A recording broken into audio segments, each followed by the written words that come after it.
할렐루야, 함께 하신 주님을 찬양합니다. 오늘 같이 나눌 하나님의 말씀은 느헤미야 2장 1절로 20절까지의 말씀을 통하여 하나님의 선한 손이란 제목으로 같이 나누기를 원합니다. 자, 오늘 본문에서는요, 느헤미야의 근심 어린 얼굴을 본 왕의 물음에 느헤미야는 예루살렘 재건을 부탁합니다. 왕이 이미 허락했다는 소식에 반대자들은 근심하게 되어지는데요. 자, 그 내용의 말씀 한 절 한 절씩 읽으며 같이 나누기를 원합니다. 먼저 1절로 10절까지의 말씀입니다.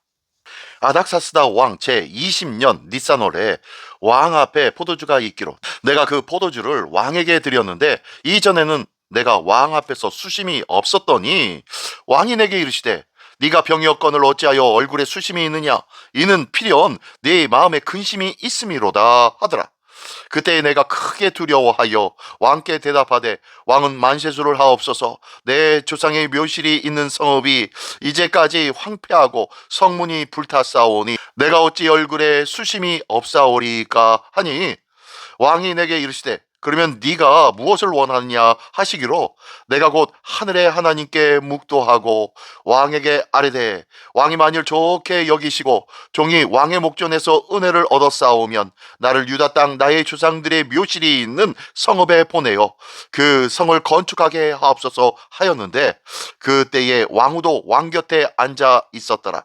왕이 내게 이르시되 네가 몇 날에 다녀올 길이며 어느 때에 돌아오겠느냐 하고 왕이 나를 보내기를 좋게 여기시기로 내가 기한을 정하고 내가 또 왕에게 아뢰되 왕이 만일 좋게 여기시거든 강서쪽 총독들에게 내리시는 조서를 내게 주사 그들이 나를 용납하여 유다에 들어가기까지 통과하게 하시고 또 왕의 삼림감독 아삽에게 조서를 내리사 그가 성전에 속한 영문의 문과 성곽과 내가 들어갈 집을 위하여 들보로 쓸 제목을 내게 주게 하옵소서 하매 내 하나님의 선한 손이 나를 도우심으로 왕이 허락하고 군대 장관과 마병을 보내어 나와 함께 하게 하시기로 내가 강 서쪽에 있는 총독들에게 이르러 왕의 조서를 전하였더니 호론 사람 산발랏과 종이었던 암몬 사람 도비아가 이스라엘 자손을 흥왕하게 하려는 사람이 왔다 함을 듣고 심히 근심하더라.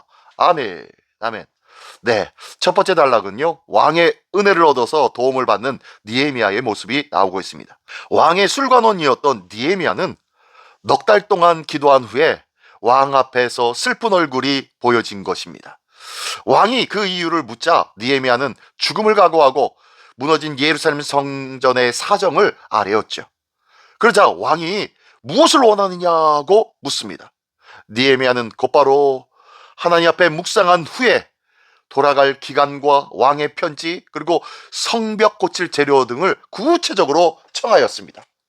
왕은 하나님의 선하신 인도하심의 역사와 은혜를 입었기에 그의 모든 요청을 허락하신 것입니다. 느헤미야는 왕의 호의까지 받으며 사명을 가지고 고향으로 떠날 수 있게 된 것이죠. 기억하십시오. 저희의 기도와 준비가 헛되지 않고 하나님의 정하신 가장 좋은 때에 응답된다는 것을 보여주고 있는 내용의 말씀입니다.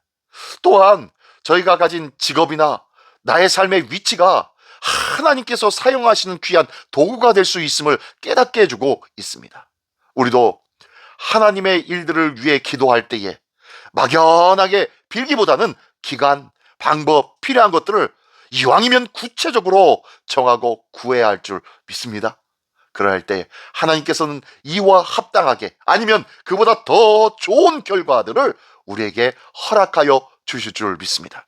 이 귀한 하나님의 은혜가 날마다 차고 넘치는 귀한 믿음의 삶, 은혜의 삶, 간증의 삶이 우리에게 넘치기를 예수님의 이름으로 축원합니다. 계속해서 11절부터 20절까지의 말씀 봉독해 올립니다.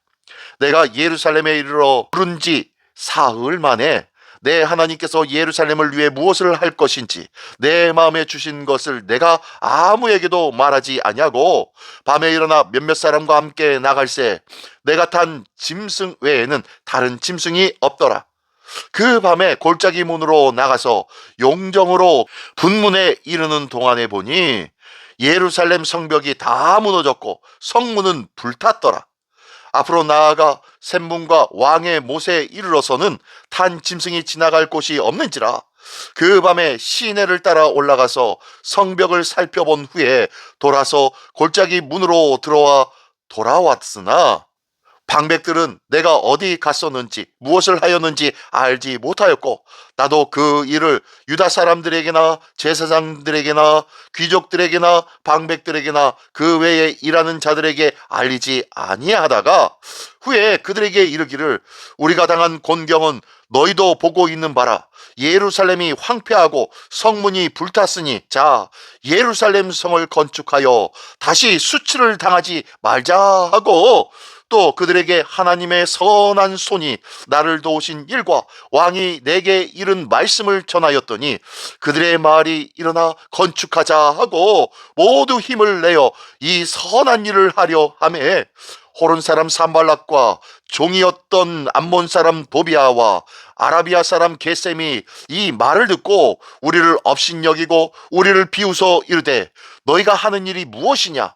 너희가 왕을 배반하고자 하느냐 하기로, 내가 그들에게 대답하여 이르되, 하늘의 하나님이 우리를 형통하게 하시리니 그의 종들인 우리가 일어나 건축하려니와 오직 너희에게는 예루살렘에서 아무 기업도 없고 권리도 없고 기억되는 바도 없다 하였느니라.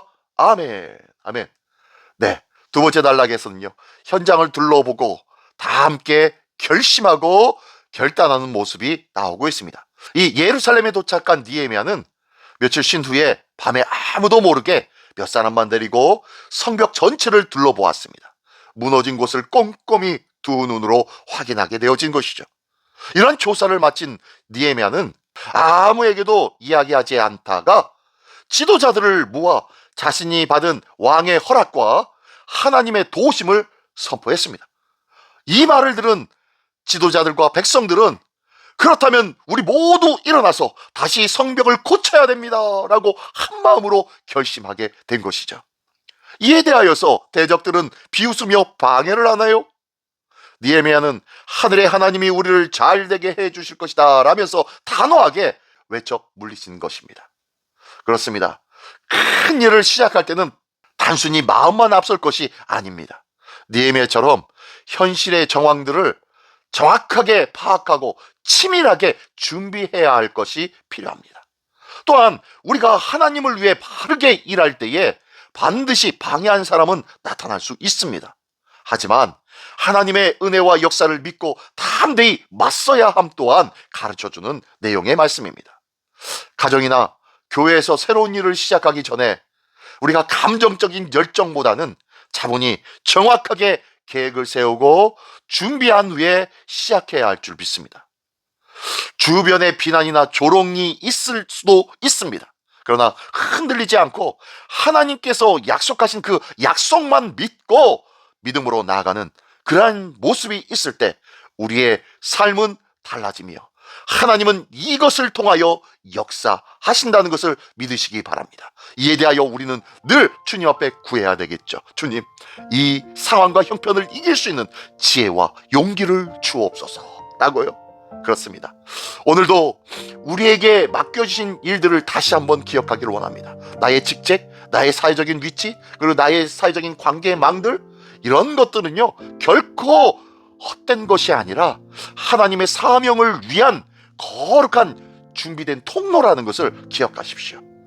믿음으로 행하며 구체적인 준비와 결단이 따를 때에 하나님의 형통하심을 경험하게 될 줄 믿습니다. 이 귀한 형통의 주인공 되시는 우리 모두가 되시기를 예수님의 이름으로 축원합니다. 기도하겠습니다. 전능하신 주님, 감사를 드립니다. 우리의 일터와 가정이 주님의 사명의 터전이 될 수 있도록 인도하여 주시옵소서. 혹 무너진 곳을 고치기 위해 용기와 지혜를 주시고 실천할 수 있는 믿음의 결단 또한 허락하여 주시옵소서. 오늘도 믿음으로 행하는 자를 도우시고 역사하시기를 기뻐하시는 우리 주 예수 그리스도의 이름으로 기도드리옵나이다. 아멘.